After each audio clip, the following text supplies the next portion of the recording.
So here we are, Fergus, another phase of the rebuild of your engine.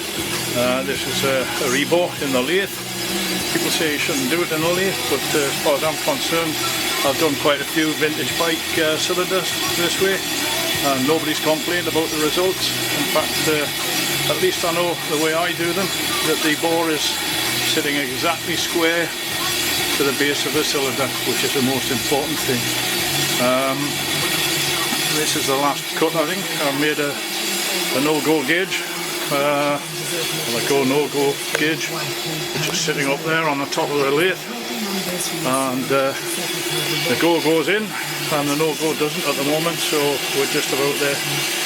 It's an unusual setup for this, but the boring bar is too thick and too fat, heavy to fit into the tool holder on the lathe, so dispense with that and put some V-blocks and some packing, a couple of tension studs, and that is tightened up, and that's perfectly adequate. There's no chatter at all on the tool. You get good finish. The setup is rather odd.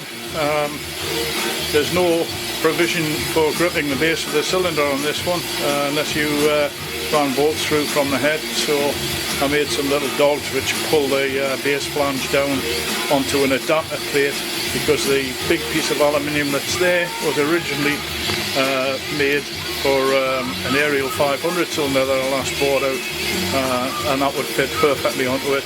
So rather than mess around making a new one, I just made an adapter plate. So that's all sitting very nicely. It's machined lovely, nice and easy. Only about 10 or 12 thou taken off to make the piston side, so that's looking great.